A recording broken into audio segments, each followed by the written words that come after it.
پاک کی شان میں باواز بلند صلوات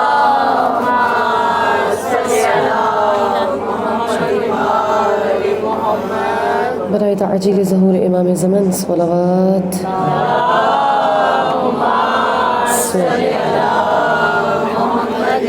زہرا سے پوچھ لیجیے نا کہ اسے آن کر دیا یا نہیں. آن سورة المبارکۃ الفاتحہ بنظرانہ سید الشہداء.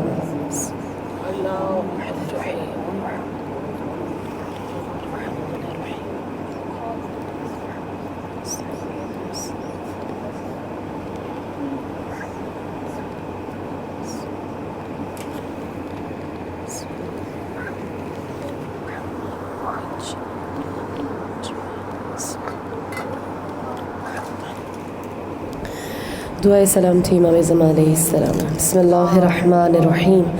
اللہم کل ولیک الحجة ابن الحسن صلواتک علیہ وعلی آبائہ في هذه الساعة وفي كل ساعة وليا وحافظا وقائدا وناصرا ودليلا وعينا حتى تسكنه أرضك طوعا وتمتعه فيها طويلا برحمتك يا أرحم الراحمين. صلوات.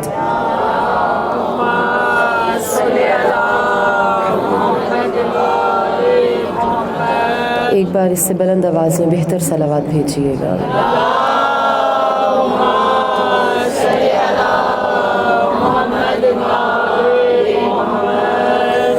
برائے خوشنودی امامت شہر معصومین بار دیگر صلوات.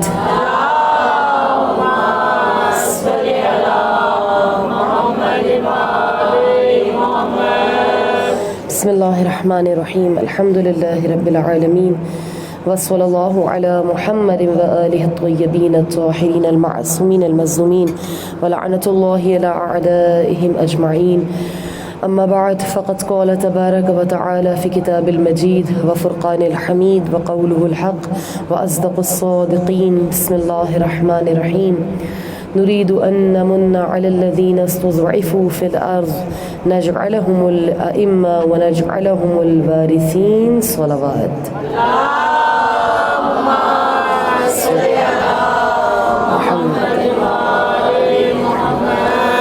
تمام تر حمد و ثنا ذات واحد کے لیے کہ جو رحمان ہے، جو رحیم ہے، خداوند متعال کہ جس نے اپنی مہربانی و نوازش سے شب یلدا کے سینے سے سپیدہ سحری کو نمود دی اور رات کے اندھیروں کو دن کے اجالوں میں بدلا.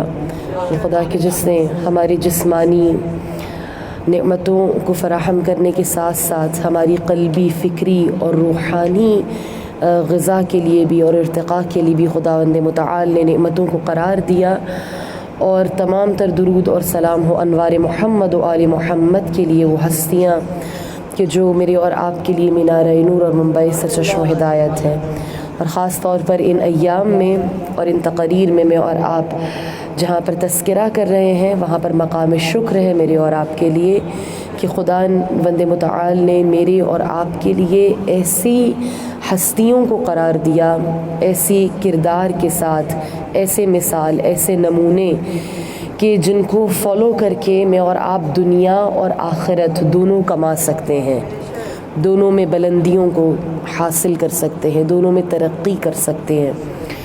اور الحمدللہ کہ ہم نے 7 تقاریر آپ کی گوش گزار کی کہ جس میں ان خواتین کا تذکرہ کیا مختلف متعدد کہ جو بطور مربی، چاہے وہ تربیت افراد کی ہو، اولاد کی ہو، نظم ہو اپنے گھر کا، کس طرح سے قرآن میں کتنی خوبصورتی کے ساتھ اگر وہ رسم شکن ہے تو ان کی توصیف کی گئی ہے. اگر خدا انہیں منتخب کرتا ہے، برگزیدہ کرتا ہے، خدا انہیں طاہر کرتا ہے، پاکیزگی عطا کرتا ہے تو بیان فرماتا ہے. احادیث ہیں کچھ خواتین کے لیے کہ جن کو بہت زیادہ انکریج کیا ائمہ معصومین علیہم السلام نے، ان کے اخلاص، ان کی پاکیزگی، ان کے تقوی کی بدولت. اور تاریخ نے بہت سی ایسی خواتین کو میرے اور آپ کے سامنے پیش کیا.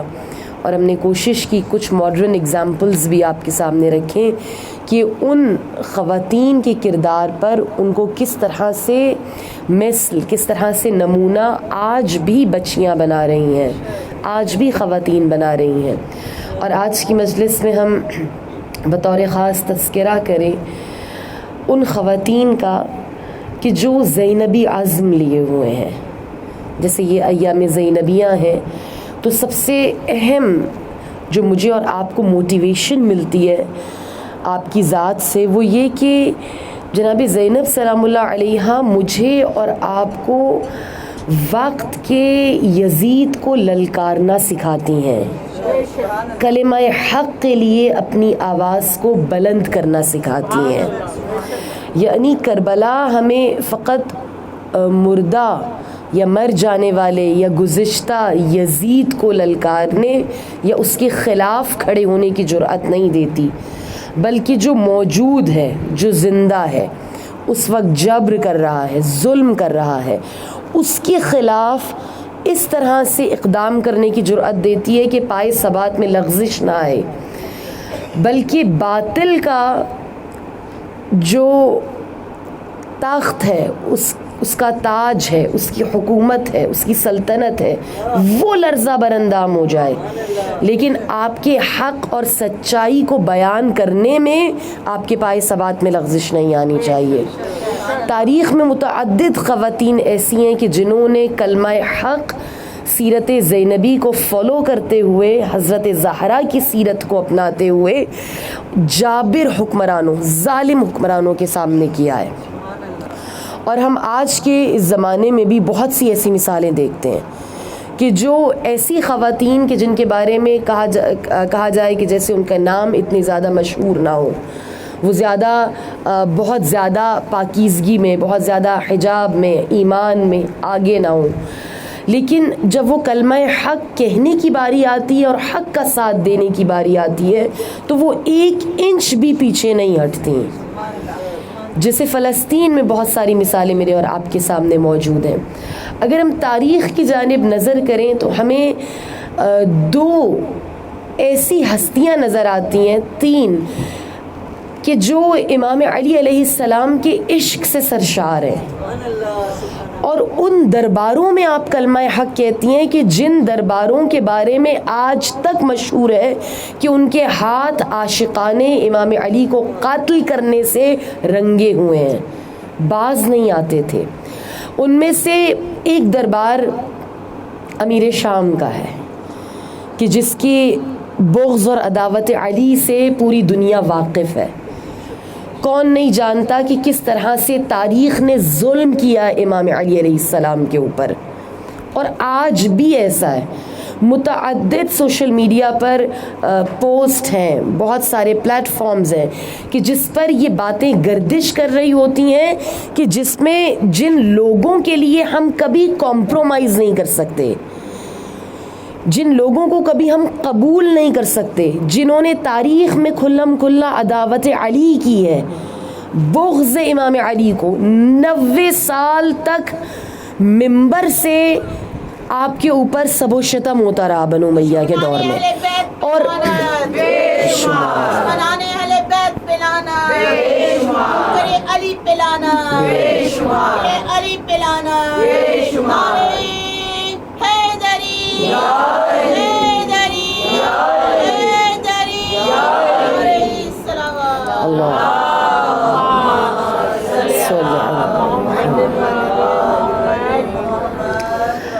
اور اس زمانے میں جب آپ دیکھیں کہ اس قدر پروپیگنڈا امام علی کے خلاف، اس زمانے میں کہ جہاں پر شام وہ مقام بنا ہوا ہے، کوفہ وہ جگہ بنی ہوئی ہے کہ جہاں سے ہر طرح کا امام علی کے خلاف قیام ہوتا ہے، ان کے خلاف باتیں ہو رہی ہیں. آپ سوچیں امیر شام کے دربار میں ایک ایسی عورت آتی ہے کہ جو جرأت کرتی ہے کہ وہ امیر شام اور اس کے جتنے کارندے ہیں، مختلف علاقوں میں نمائندے ہیں، حکمران ہیں جو اس نے بنائے ہوئے ہیں، وزراء ہیں، ان کی کرپشن کا کیس سامنے لے کر آتی ہیں. اور وہ شخصیت سودائے ہمدانی کی ہے. اور جب آپ آتی ہیں آ کر شکایت لاتی ہیں کہ میرے علاقے میں جو امیر شام تو نے اپنا نمائندہ لگایا ہے وہ ہم سے جو معین شدہ ٹیکس ہے جو ہمیں حکومت کو دینا ہے اس سے زیادہ وصول کر رہا ہے. تو کہتے ہیں کہ جب سودہ ہمدانی کی جانب امیر شام کی نظر پڑی تو اس نے اس کمپلینٹ کو تو سائڈ پہ رکھا, ایک طرف رکھا. اس نے کہا کہ میں نے تجھے کہیں دیکھا ہے, مجھے یاد پڑتا ہے کہ مجھے واقفیت ہے تیرے چہرے سے کہ میں نے اس سے پہلے بھی تجھے کہیں دیکھا ہے. تو اس نے کہا کہ کہاں پر دیکھا ہے, کیا یاد آتا ہے؟ کہا کہ صفین کے میدان میں. مجھے یاد پڑتا ہے کہ جب علی کے خلاف جنگ ہو رہی تھی تو میں نے تجھے میدان میں رجز پڑھتے ہوئے دیکھا تھا اور تو سپاہیوں کا لہو گرما رہی تھی اور بہت آگے بڑھ چڑھ کر اشعار پڑھ رہی تھی. تو سودہ ہمدانی نے کہا کہ مجھے نہیں یاد کہ میں کیا اشعار. کہا کہ اگر وہ اشعار یاد ہیں تو ذرا آج میرے دربار میں ان اشعار کو جو علی کی چاہت میں تو بہت آگے بڑھ بڑھ کے پڑھ رہی تھی ان اشعار کو ذرا بیان کر دے. تو سودہ ہمدانی نے کہا کہ اس وقت مجھے وہ اشعار یاد نہیں. تو امیر شام نے کہا اگر تجھے یاد نہیں تو مجھے یاد ہے, میں سنا دیتا ہوں کہ تو اس میدان میں کس طرح سے لوگوں کا لہو گرما رہی تھی اور علی کی محبت میں لوگوں کو آمادہ کر رہی تھی, اکٹھا کر رہی تھی اور فوجوں کو پلٹا رہی تھی, ہمارے خلاف صف آرا کر رہی تھی. تو خود وہ ان جملات کو اپنے منہ سے بیان کرتا ہے اپنے دربار میں کہ جو سودا اپنے اشعار میں امام علی کے بارے میں بیان کر رہی تھی. کہتی ہے کہ وہ کہتا ہے کہ تو کہہ رہی تھی کہ اے لوگوں رسول اور علی اور اولاد علی کی محبت میں اکٹھا ہو جاؤ اور ان ظالموں اور ان خبیثوں کے مخالف ہو جاؤ, ان ظالموں کے خلاف اپنی تلواروں کو اٹھا لو اور انہیں جہنم رسید کر دو. تو امیر شام نے کہا کہ جن لوگوں کو تو جہنم رسید کرنے اور جن کے خلاف تلواریں اٹھانے کے لیے آمادہ کر رہی تھی تو کیا میں ان لوگوں کے حوالے کر دوں آج تجھے کہ تجھے مزہ چکھائیں. اس دن تو بہت بڑھ بڑھ کے علی کے فضائل کو بیان کر رہی تھی. تو سودہ ہمدانی نے جواب دیا, کہا کہ میں ایک ایسے شخص کی متلاشی ہوں, ایک ایسے شخص کو تلاش کر رہی ہوں اور افسوس ہے کہ اس شخص کی اس دنیا سے جانے کے بعد اس کی عدالت بھی زمین میں اس کے ساتھ دفن ہو گئی. اس وقت تو اس سے شعر نہیں پڑھا لیکن یہ شعر یعنی اس کا ترجمہ میں نے بیان کیا, عربی میں یہ شعر اس نے امیر شام کو دربار میں بیان کیا کہ میں ایسے شخص کے لیے افسردہ ہوں کہ جو اس دنیا سے گیا مگر اس کے جانے کے ساتھ ساتھ اس کا عدالت بھی زمین میں دفن ہو گیا. تو کہا کہ وہ کون سا شخص ہے؟ کہا کہ وہ میرا مولا امیر المؤمنین علی ابن ابی طالب ہے. کہا کہ تجھے علی کا عدل کیوں اب یاد آ رہا ہے؟ کہا کہ مجھے علی کا عدل آج اس لیے یاد آ رہا ہے کہ جب میں یہی کمپلینٹ جو میں آج تیرے پاس لے کر آئی ہوں ایک دفعہ علی کے دور حکومت میں علی کے پاس بھی لے کر گئی تھی تو جواب بڑا مختلف تھا. کہا کہ کیا تو نے علی سے شکایت کی تھی اور علی کا جواب کیا تھا؟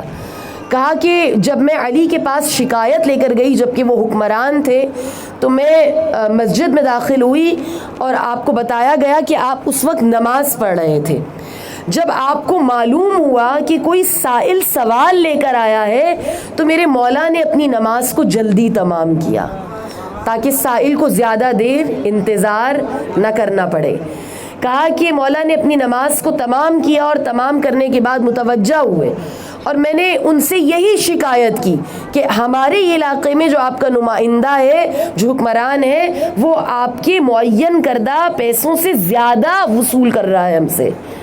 تو کہا کہ جیسے ہی میں نے یہ شکایت کی تو آپ کی آنکھوں سے آنسو جاری ہو گئے اور آپ کی آنکھوں سے آنسو جاری ہوئے اور آپ کی ریش مبارک پر آ گئے اور آپ افسردہ ہوئے اور افسوس میں کہنے لگے کہ میں نے ان لوگوں کو اس لیے معین نہیں کیا تھا، اس لیے حکومت نہیں دی تھی کہ یہ تم لوگوں کے لیے اذیت کا باعث بنے، بلکہ میں نے ان کو عدل اور انصاف کو نافذ کرنے کے لیے معین کیا تھا۔ اور یہ کہنے کے بعد آپ نے معزول کیا اس شخص کو، اور جو اس کا عزل نامہ ہے، معزول نامہ ہے، وہ میرے حوالے کیا۔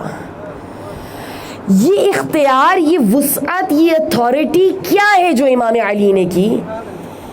امام علی نے صرف یہ نہیں کہا کہ تمہارے ساتھ زیادتی ہوئی یا اس کو معزول کر دیا جائے گا، کہا نہیں، تم شکایت لے کر آئی ہو، میں اس کا معزول نامہ تمہارے حوالے کرتا ہوں کہ جاؤ، جا کر میری طرف سے اس کے ہاتھ میں یہ دے دو کہ اب وہ اس جگہ پر، اس کرائٹیریا پر جس پر میں نے اسے وہاں پر رکھا تھا وہ اب پورا نہیں اترتا، تو آج سے علی کا نمائندہ نہیں ہے، آج کے بعد سے وہ معزول ہے۔ یہ اختیار اگر کوئی دے سکتا تھا حکمران تو وہ امام علی علیہ السلام ہے۔ اگر یہ صلی علی محمد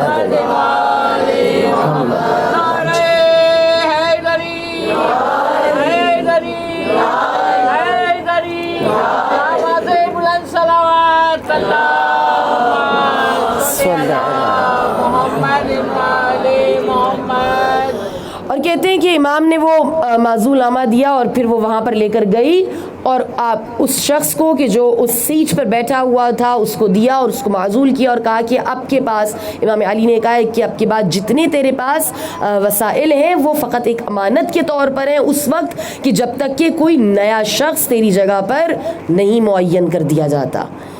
کہا میں تو اس عدل علی کو تلاش کر رہی ہوں۔ امیر شام کہتا ہے کہ اچھا علی نے اس شخص کو معزول کر دیا تھا، میں جتنا ایکسٹرا ٹیکس یا پیسہ لیا گیا ہے میں وہ سارا پیسہ تیرے حوالے کر دیتا ہوں اور میں تجھے دے دیتا ہوں۔ علی کے چاہنے والے کبھی بھی اپنے عقیدے کو چند پیسوں کے عوض نہیں بیچتے۔ اس بھرے ہوئے دربار میں کہتے سودہ حمدانی نے امیر شام کو ٹکا سا جواب دیا اور کہا کہ یہ سارے پیسے تو اپنے پاس رکھ، میں جس جواب کو سننے کے لیے آئی تھی مجھے معلوم ہو گیا کہ وہ جواب مجھے علی کی بارگاہ کے علاوہ اور کہیں سے نہیں مل سکتا۔ جس عادل، جس قضاوت پر، مسند قضاوت پر میرا مولا فائز تھا وہ فقط عدل علی ہے، وہ فقط عدل علی ہے، علی ہے کہ جو اس طرح کا عدل کر سکتا ہے اور کوئی علی کے علاوہ ایسا حکمران نہیں ہے۔ ان پیسوں کی مجھے ضرورت نہیں ہے، بلکہ ضرورت ہے کہ معاشرے سے اس کرپشن کو پاک کیا جائے، لوگوں کو ان کا حق دلایا جائے۔ نہیں سب کا پیسہ مجھے دے دے گا تو کیا اس طرح حق ادا ہو جائے گا؟ نہیں، بلکہ جو فاسد ہے اسے جڑ سے اکھاڑ کر پھینکا جائے جہاں سے نا انصافی آ رہی ہے۔ اس وقت میں سودہ حمدانی یہ تمام تر باتیں کر رہی ہیں کہ جب مرد بھی جرأت نہیں کر سکتے تھے کہ وہ امیر شام کے سامنے کھڑے ہو کر زبان کھولیں۔ اور امیر شام کا ہی پروردہ ایک ایسا شخص کہ جس کے نام سے لرز جاتی ہے انسانیت، آج بھی لرز جاتی ہے، ایسا قتل عام جس شخص نے کیا، حجاج بن یوسف، 3000 سے زائد تو ایسے صحابی رسول اور صحابی امام علی ہیں جو حفاظ قرآن بھی ہیں، جو صحابیت کے درجے پر بھی فائز ہیں، ان کی گردنوں کو حجاج نے اڑوایا تھا۔ اور اس کی سختی کے بارے میں، اس کے ظلم کے بارے میں، اس کی قید کے بارے میں تاریخ بھری پڑی ہے کہ یہ کس کس طرح کا جسمانی اور مینٹل ٹارچر دیا کرتا تھا اگر اس کی قید میں کوئی آ جائے۔ اس کے زمانے میں بھی ایک خاتون ہے کہ جو کلمہ حق کو کہنے سے باز نہیں آتی، اور وہ حلیمہ سعدیہ کی ایک بیٹی ہے جن کے بارے میں کہا گیا کہ وہ دیوانی تھی، مولا علی کی عاشق تھی، مجنون تھی۔ ہر وقت امام علی کا قصیدہ حرہ بنت حلیمہ سعدیہ کی زبان پر رہتا تھا۔ اور جب حجاج نے سنا کہ ایک ایسی عورت ہے جو ہر وقت علی علی کرتی ہے، علی کے قصائد کو بیان کرتی ہے، تو ایک مرتبہ حجاج نے بلایا۔ حجاج کا بلانا ہی لوگوں کے لیے گویا اس وقت موت کا پروانہ ہوا کرتا تھا۔ اگر اس کے سپاہی آ جائیں اور معلوم ہو جائے کہ وہ غضبناک ہیں، وہ غصہ ہے کسی بات کے اوپر، تو لوگوں کی عادی موت وہیں واقع ہو جاتی تھی. اور بہت سارے واقعات ایسے ہی ہیں کہ مشکل ہو جاتا تھا لوگوں کے لیے اپنے قدموں کو اٹھانا، اور حجاج کے تو دربار میں آنے سے پہلے ہی کئیوں کی موت ہو جاتی تھی. اس قدر ٹارچر، اس قدر مشہور تھا اس کا ظلم. اور کہتے ہیں کہ جب جناب حرہ بنت حلیمہ سعدیہ کو حجاج نے بلایا، آپ نے اپنے عصا کو زمین پر رکھا، اپنے کمر پہ پٹکے کو باندھا. اس وقت ضعیفہ ہو چکی تھی، مگر یہ کہ اپنے آپ کو بلند کیا، بتایا کہ علی کا چاہنے والا کسی سے خائف نہیں ہوتا، کسی سے خوف زدہ نہیں ہوتا. اور اپنے سینے کو تان کر حجاج کے دربار میں داخل ہوئیں. اس انداز سے آتا ہوا دیکھ کر لوگوں کو معلوم ہو گیا یہ کوئی عام خاتون نہیں ہے. جس دربار میں آنے سے بڑا مرد اور پہلوان خائف ہو، وہاں یہ ایک ضعیفہ، وہاں ایک بڑھیا. شاید ان لوگوں کو معلوم نہیں تھا کہ جو چیز ہمارے بوڑھوں کو بھی جوان کر دے وہ محبت علی ہے، جو جرأت عطا کرے اور قوی کرے.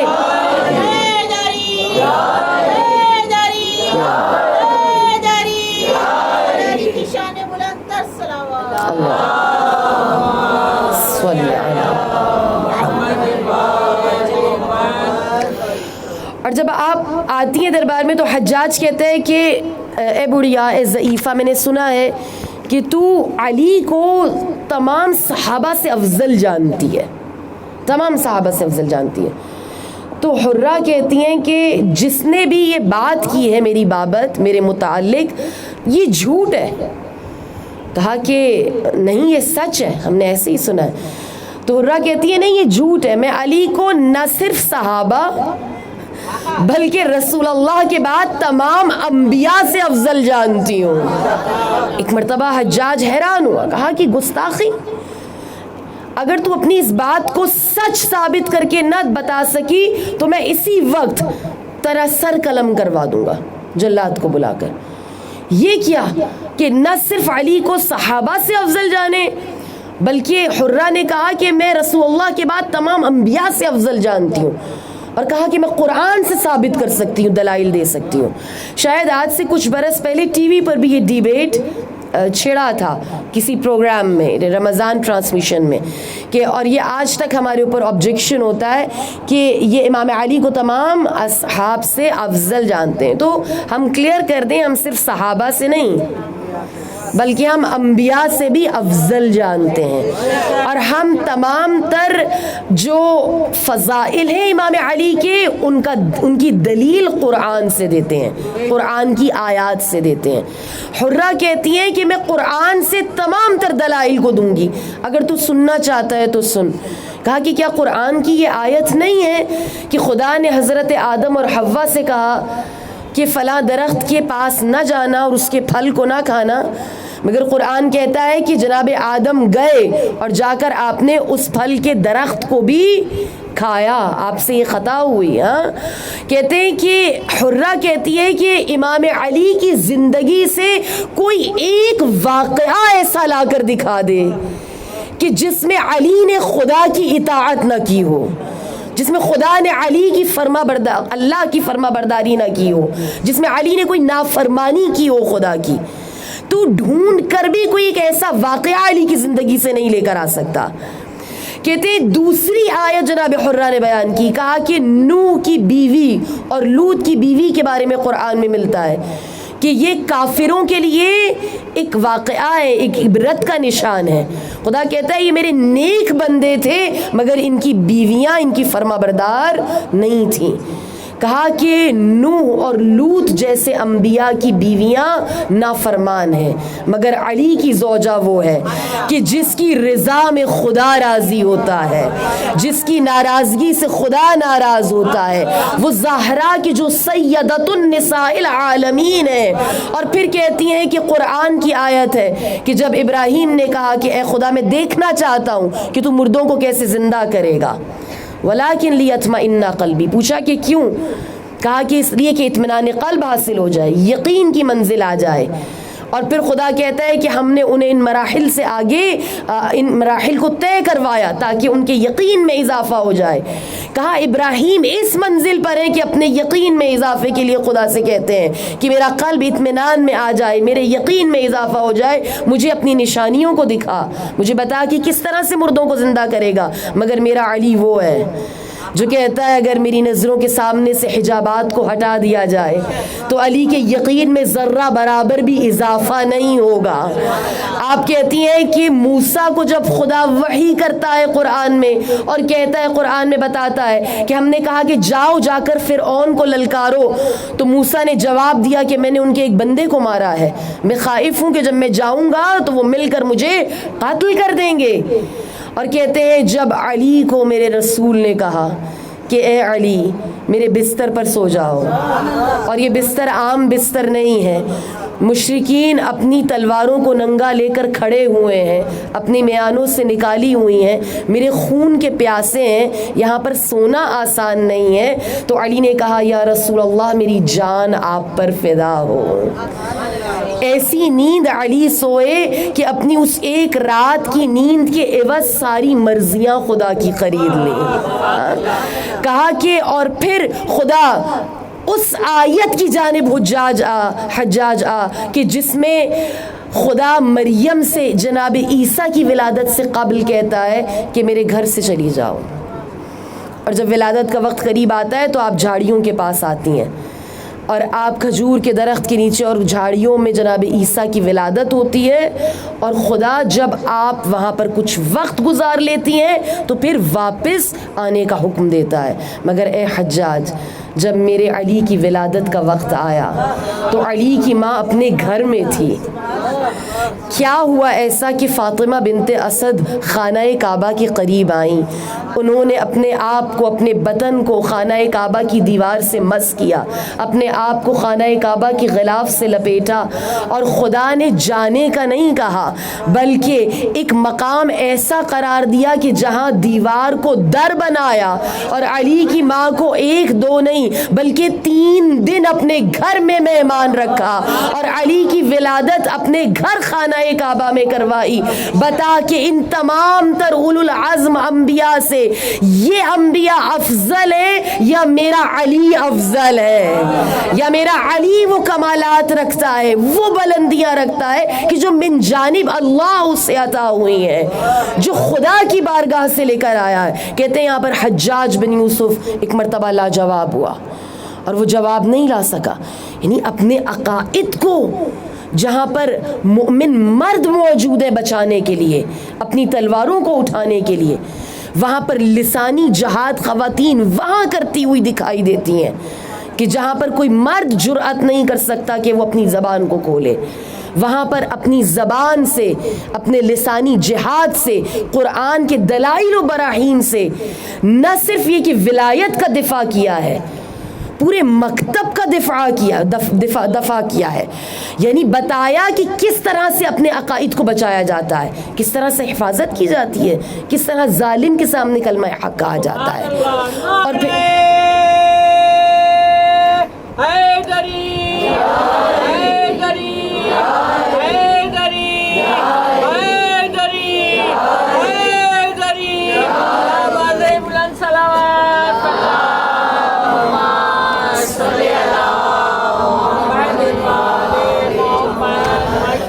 شام اور حجاج بن یوسف کے دور کے واقعات تھوڑا سا اور آگے آئے. سبت ابن جوزی بہت بڑے عالم اہل سنت کے, بہت معتبر کتابیں.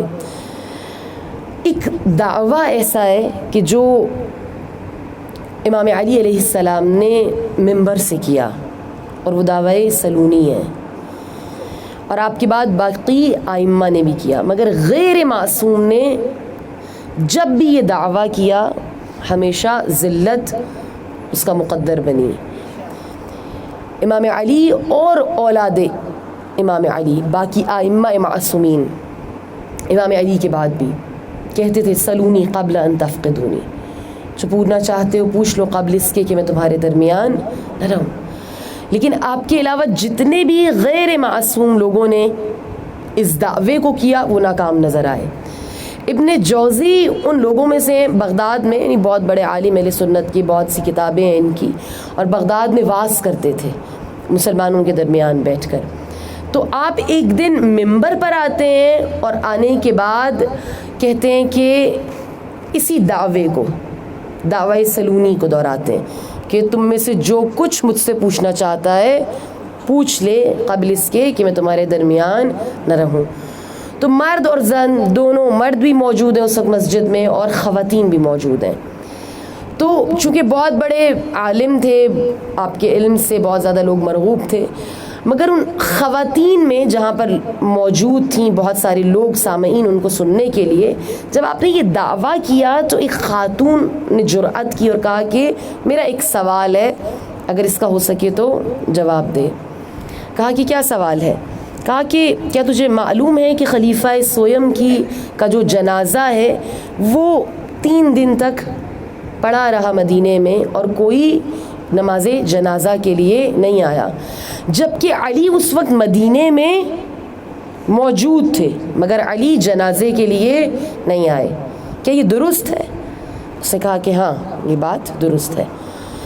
کہا کہ مدائن میں سلمان انتقال کرتے ہیں، سلمان رحلت کرتے ہیں، تو کیا علی مدینے سے یا کوفے سے جا کر مدائن میں سلمان کا جنازہ پڑھاتے ہیں؟ کہا کہ ہاں یہ بات درست ہے کہ علی مدائن گئے اور مدائن جا کر سلمان کا جنازہ پڑھایا.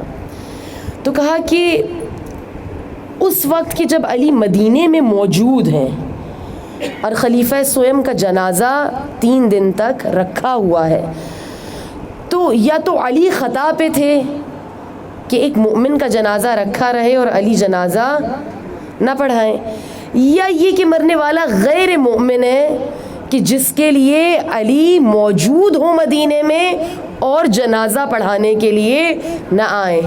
اور یہ کہ 3 دن کے بعد پھر ان کو دفنایا گیا. بقی سے پیچھے ایک قبرستان تھا یہودیوں کا کہ جہاں پھر تدفین کی، پھر اسے جب تاریخ میں بتایا کہ ایکسٹینڈ ہوا تو اب وہ بقی کا حصہ بن گیا ہے، اس سے پہلے نہیں تھا.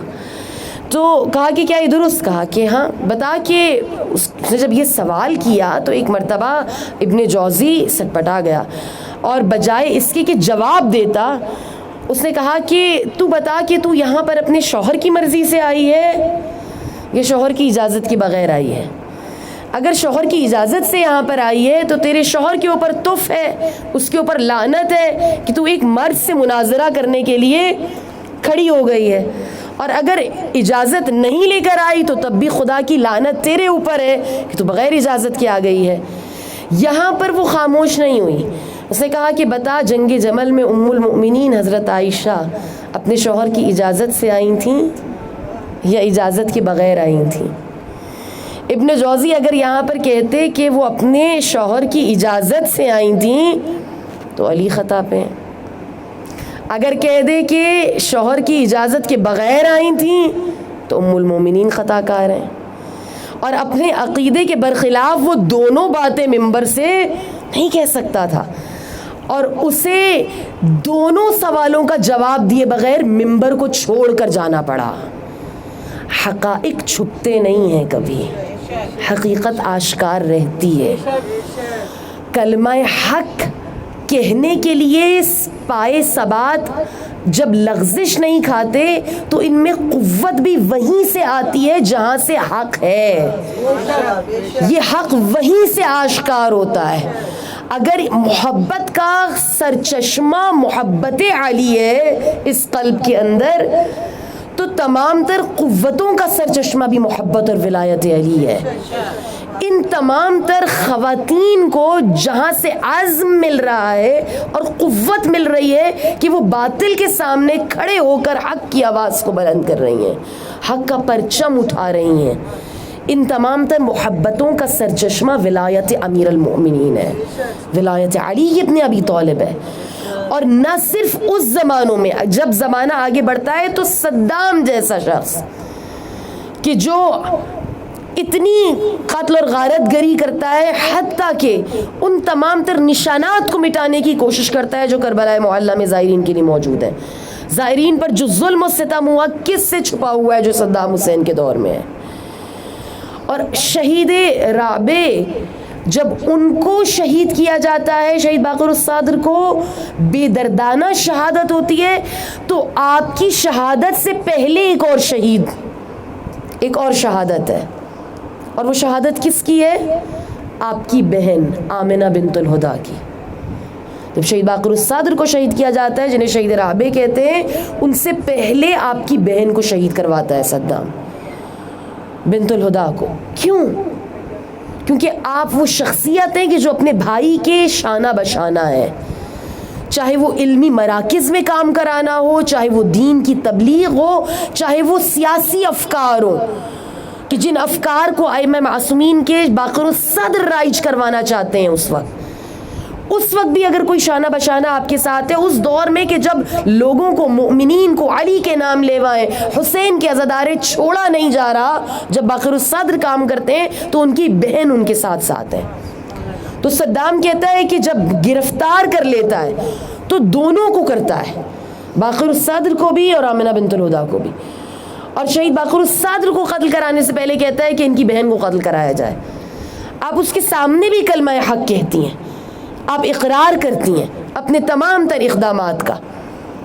اور جب صدام سے پوچھا جاتا ہے کہ کیوں یہ تو ظلم کر رہا ہے کہ ایک عورت کے لیے کہ ان کو پہلے مروانا ہے اور ان کے قاتل کے آرڈرز کو کیوں جاری کیا ہے، تو صدام نے کہا کہ جو غلطی یزید نے کی تھی وہ میں نہیں دہراؤں گا. اس نے حسین کو شہید کیا مگر حسین کی بہن کو زندہ چھوڑ دیا. آج جو یہ مکتب یہاں تک پہنچا ہے وہ زینب کی وجہ سے پہنچا ہے.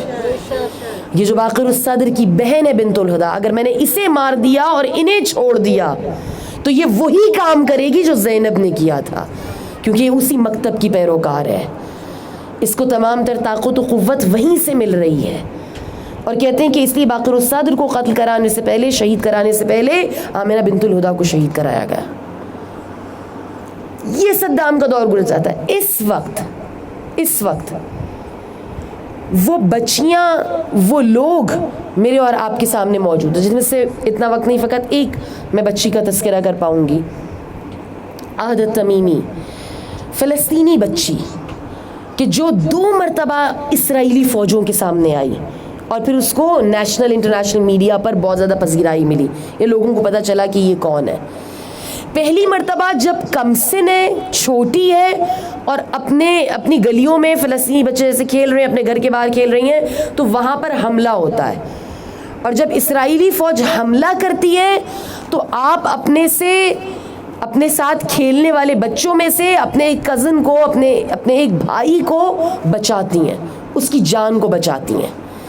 پہلی مرتبہ جو آپ کی اپیئرنس ہے پبلک، وہ اس وقت آتی ہے کہ ایک چھوٹی سی بچی اسرائیلی فوج کے محاصرے سے ایک اور کمسن بچے کو کیسے بچا کر لے آئی، کس طرح سے اس محاصرے کو توڑا، کس طرح سے ان کا سامنا کیا.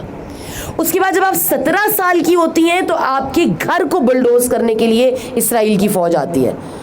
اور جب فوج آتی ہے تو بہت سارے لوگوں نے، شاید آپ نے یہ دیکھا ہوگا، یہ امیج دیکھا ہوگا یا ویڈیو دیکھی ہوگی جو بہت زیادہ وائرل بھی ہوئی تھی، کہ جس میں وہ بچی اپنے ہاتھ میں ایک پتھر کو لے کر کھڑی ہوتی ہے فوجی کے سامنے، اور اسرائیلی فوجی کو ایک زوردار تھپڑ مارتی ہے. اس کی وجہ سے اسے 6 ماہ قید میں بھی رہنا پڑتا ہے. لیکن جب یہ واقعات تمام تر لوگوں کے سامنے آتا ہے تو وہاں پر اسرائیلی فوج کے خلاف بھی لوگ بات کرتے ہیں. حتیٰ کہ اسرائیل میں اپنی جو بڑی ان کی قوتیں ہیں، یا میڈیا پر بھی بہت سارے لوگوں نے آ کر اس بات کو کرٹیسائز کیا اور کہا کہ کیوں اتنی چھوٹی سی بچی کے لیے یہ کہ پوری فوج سامنے آئے، اس کا محاصرہ ہو، اور کیوں ایک بچی کے مقابل فوجیوں کو لایا جائے. یعنی بچوں کو ان تمام تر چیزوں سے، جو جنگی حالات ہیں، ان سے ان کو ایلیمینیٹ کرنا چاہیے، ان کو ہٹا دینا چاہیے ان تمام تر چیزوں سے. تو کہتے ہیں کہ اس نے اس وقت مقابلہ کیا، یعنی جب اس کے پاس گن نہیں ہے، جب اس کے پاس وہ طاقت و اختیار نہیں ہے کہ جس طرح سے اس کا مقابلہ کر سکے. اس کے ہاتھ میں جو تھا اور جتنی قوت تھی اسی قوت کے ساتھ ریاکشن دیا، اسی قوت کے ساتھ مقابلہ کیا. آج بھی ایسی خواتین کی مثال میرے اور آپ کے سامنے موجود ہے. ایک ایسی امریکن رپورٹر، جب گھر بلڈوز ہوتے، بہت ینگ لڑکی، اور وہ گھروں کے سامنے آ کر بیٹھ جاتی ہے. اور جب اسرائیلی ٹینکس پھیرے جاتے ہیں تو وہ اس کا بھی حیا نہیں کرتے کہ ایک خاتون ہے سامنے, اور جب گھروں کو بلڈوز کرتے ہیں اور ان کے اوپر جو ہے وہ کرش کرنے کے لیے اپنے بلڈوزرز کو چلاتے ہیں, تو وہ اس کے اوپر سے بلڈوزرز کو گرا دیتے ہیں, چلا دیتے ہیں, اور اس کی وہاں پر شہادت ہو جاتی ہے. اس وقت بھی فلسطین میں ایسی خواتین موجود ہیں, ایسی بچیاں موجود ہیں کہ جو باطل کے سامنے جب آ کر کھڑی ہوتی ہیں تو چاہے ایک پتھر ہی کیوں نہ اٹھائیں, ایک غلیل ہی کیوں نہ اٹھائیں, بتاتی ہیں کہ ہم اس ظلم کو برداشت نہیں کر سکتے, جو ہو رہا ہے وہ غلط ہے, مظلوموں کو پناہ ملنی چاہیے, مظلوموں کی حمایت ہونی چاہیے, برخلاف اس کے کہ ان کا کیا عقیدہ ہے, برخلاف اس کے کہ وہ کس ملیت سے یا قوم سے تعلق رکھتی ہیں, مگر یہ کہ جب چاہتی ہیں اور دیکھتی ہیں کہ کہاں پر حق ہے اور کہاں پر باطل ہے, کہاں ظالم ہے کہاں مظلوم ہے, تو حق کے لیے کھڑے ہوتے ہیں, مظلوم کا ساتھ دیتے ہیں اور جابر کے خلاف کھڑے ہو جاتے ہیں. اگر کربلا سے اتنا مختصر نقطہ بھی میں نے اور آپ نے نہیں سیکھا تو گویا کچھ بھی نہیں سیکھا. ان خواتین نے جو جرأت کا مظاہرہ کیا کبھی آسان نہیں ہے, کسی زمانے میں بھی آسان نہیں تھا. امیر شام سے لے کر آج تک کی جو واقعات آپ کو سنائے تاریخ کے, کوئی بھی دور آسان نہیں تھا شیعوں کے لیے, کوئی بھی دور آسان نہیں تھا خواتین کے لیے, مگر جس چیز نے ان کو جرأت دلائی کہ وہ جابر کے سامنے کلمہ حق کہیں, وہ اب عبداللہ کا وہ جملہ ہے کہ جس میں آپ نے کہا مثلی ہے ہماری درسگاہ کربلا کربلا, حق کا سیدھا راستہ کربلا کربلا, عبادتوں کا راستہ کربلا کربلا, شہادتوں کا راستہ کربلا کربلا, یا سارت الحسین لبیک یا حسین, یا سارت الحسین لبیک یا حسین, نعرہ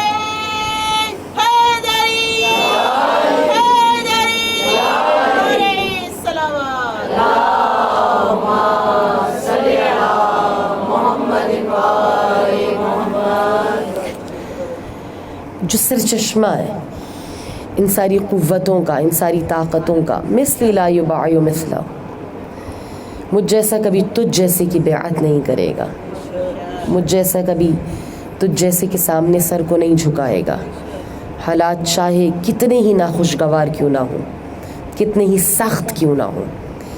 اور اس جملے کو حسین کے بعد حسین کی بہن نے ہر گام پر ثابت کیا ہے, ہر گام پر ثابت کیا ہے, چاہے وہ کوفے کا بازار ہو یا کوفے کا دربار ہو,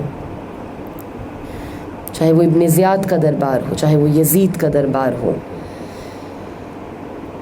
زینب نے ہر مقام پر دین اسلام کو سرفراز کیا ہے, ہر مقام پر توحید کی نگہبان رہی ہیں, ہر جگہ پیغام کربلا کا پرچار کیا ہے, اس کی تبلیغ کی ہے. آپ کا قد جو بلند تھا تمام بیویوں میں, جب ابن زیاد کے دربار میں بیویوں کو پیش کیا جاتا ہے تو 18 گلے اور ایک رسن, ایک رسی سے باندھے ہوئے, اور اس عالم میں کہ اس رسی کا ایک سرا ابن زیاد کے ہاتھ میں تھا اور ایک رسی سے ان بیویوں کے گلوں کو باندھا ہوا تھا, ان کی گردنوں کو باندھا ہوا تھا. اور تحقیر کرنے کے لیے جب ابن زیاد کو معلوم ہوا کہ اس کے دربار میں داخلہ ہے بیویوں کا اور ان کا قافلہ آ گیا, تو کہتے ہیں کہ اس سرے کو جو اس کے ہاتھ میں تھا اسے اذیت دینے کے لیے, تحقیر کے لیے زور سے کھینچا, اور جیسے ہی کھینچا تو یہ تمام بیویاں منہ کے بل زمین پہ جا گری. کہ وہ مقام تھا کہ جب کسی دربار میں سید سجاد کو ایک شخص ملا اور کہتا ہے کہ اے سجاد, اسی دربار میں مسلم کو بلایا گیا, اور جب مسلم اس دربار میں آئے تو انہوں نے اپنے سینے کو تانا ہوا تھا، انہوں نے اپنے سر کو اٹھایا ہوا تھا، اور انہوں نے اپنے سر کو نہیں جھکایا، انہوں نے اپنی نظروں کو نہیں جھکایا۔ مگر اے سجاد، جب آپ آج اس دربار میں آئے ہیں، آپ تو حسین کے بیٹے ہیں، آپ کا سر کیوں جھکا ہے؟ آپ کی نظریں کیوں جھکی ہیں؟ آپ نے اپنی بازوؤں کو کیوں جھکایا ہوا ہے؟ تو سجاد کہتے ہیں اس پوچھنے والے سے کہ تو نے میرے ساتھ انصاف نہیں کیا۔ جب چچا مسلم اس دربار میں آئے تھے تو ان کے ساتھ اہل حرم نہیں تھے۔ آج جب کہ میں اس دربار میں آیا ہوں تو میرے ساتھ زینب ہے، میرے ساتھ ام کلثوم ہے، میرے ساتھ نبی زادیاں ہیں، میرے ساتھ علی زادیاں ہیں، وہ کہ جن کی ردائیں چھین لی گئی ہیں، جن کے ہاتھ پسے گردن بندھے ہیں۔ کیسے غیرت ہاشمی یہ گوارا کر لے کہ بیبیاں بے ردا ہوں۔ میں جب بھی نگاہوں کو اٹھاتا ہوں تو میرے سامنے کبھی زینب کا کھلا سر آتا ہے، کبھی ام کلثوم بے ردا نظر آتی ہیں۔ میں کس طرح ان بیویوں کو، مجھے وہ مقام یاد آتا ہے کہ کس اہتمام سے حجاب کے مدینے سے انہیں روانہ کیا گیا تھا، اور اب کیا مقام ہے کہ کبھی ابن زیاد کے دربار میں، کبھی یزید کے دربار میں اور بازار میں انہیں آنا پڑتا ہے۔ اور بازار شام کے حالات تو اس سے کئی زیادہ افسوسناک ہے، دردناک ہے کہ جب ان بیویوں کو 1-2 گھنٹہ نہیں بلکہ 72 گھنٹہ کھڑا رہنا پڑتا ہے۔ اور ستم یہ تھا کوفہ و شام کے حالات و واقعات میں کہ ان بچوں کو، ان قیدیوں کو بھوکا رکھا گیا، اور جب بھی ان کو بازاروں سے گزارا جاتا تھا، ان کو کہیں ٹھہرایا جاتا تھا تو وہاں انواع و اقسام کے کھانے بنائے جاتے تھے تاکہ اس کی خوشبو سے ان کے بچوں کا دل للچائے، ان کی بھوک کی شدت میں اضافہ ہو، اور وہ کھانا صدقے کا ہوتا تھا۔ وہ کھانا جو پیش کیا جاتا تھا، اگر میوہ پھینکا جاتا، کھجوریں دی جاتی تو وہ صدقے کی ہوتی۔ مگر کبھی بھی ہمارا سلام ہو حسین کی اس بیٹی پر جو فقط 4 سال کی بچی ہے، جس پر بھوک اور پیاس کی شدت ہے، مگر چاہے کوفہ کا راستہ ہو، چاہے دربار ہو، چاہے شام کا بازار ہو، تمام تر حالات میں جب بھی یہ کھانا پیش کیا جاتا، جب بھی صدقے کی کھجوروں کو پھینکا جاتا، تو ان بچوں نے کبھی بھی اس کھانے کو قبول نہ کیا، پیاسا رہنا گوارا کیا، بھوکا رہنا گوارا کیا۔ مگر زینب نے جب بھی کہا ہم آل رسول ہیں، ہم پر صدقہ حرام ہے، کیا ہوا غیرت مسلمانوں کو کہ جن کے سامنے نبی زادیاں اسیر کر کے لائی جائے اور ان کے اوپر صدقے کی کھجوروں کو پھینکا جائے۔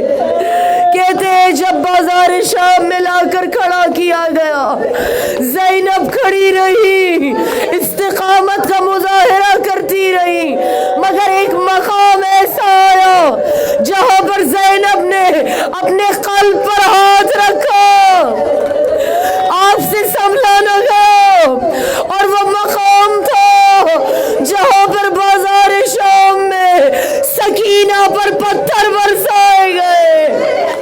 یہ وہ وقت تھا جب زینب کی آنکھوں سے گریا جاری ہوا، کیونکہ خیال تھا ایک وصیت کا سید الشہداء کی، اے زینب میری بیٹی سکینہ تمہارے حوالے، میری اس امانت کا خیال رکھنا۔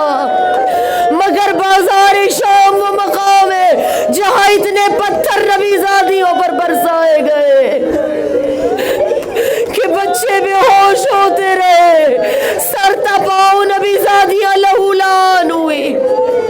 اور جب ان بازاروں میں کبھی بھی کوئی ترس کھا کر ان بیویوں پر ردا لا کے ڈال دیتا تو نیزے کی انیوں کو چبو چبو کر بیویوں کے سروں سے رداؤں کو چھین لیا جاتا۔ مختار نے یہی دربار میں سوال کیا تھا نا، جب ایک شخص سامنے آیا، کہا بتا تو نے کربلا میں کیا کیا؟ کہا میں نے کربلا میں کسی کو نیزہ نہیں مارا، میں نے کسی کو قتل نہیں کیا، میں نے میدان کربلا میں کوئی ظلم نہیں کیا۔ کہا بتا پھر تو نے کربلا میں کیا ظلم کیا؟ کہا میں نے کربلا میں کسی مرد کو نہیں مارا، مگر جب تاراجی خیام کا حکم آیا اور عمر سعد نے کہا کہ بیویوں کے سروں پر رداؤں کو نہ رہنے دیا جائے، تو میں نے تمام بیویوں کے سروں سے رداؤں کو چھین لیا۔ تو مختار نے کہا کیا ان بیویوں نے دفاع نہ کیا؟ انہوں نے کیسے گوارا کیا کہ تیرے قریب آئے؟ تو نے کیوں کر ان بیویوں کے سروں سے رداؤں کو چھینا؟ کہا انہوں نے بہت دفاع کیا۔ کہا پھر تو کیسے ان کی رداؤں کو چھینتا تھا؟ کہا ہم بیویوں کو اتنے تازیانے مارتے تھے، بیویوں پر اتنا تشدد کیا جاتا تھا کہ جب یہ بے ہوش ہو کر زمین پہ گر جاتی تو ان کے سروں سے رداؤں کو اتار لیا جاتا۔ واہ محمد، واہ علی، واہ حسین،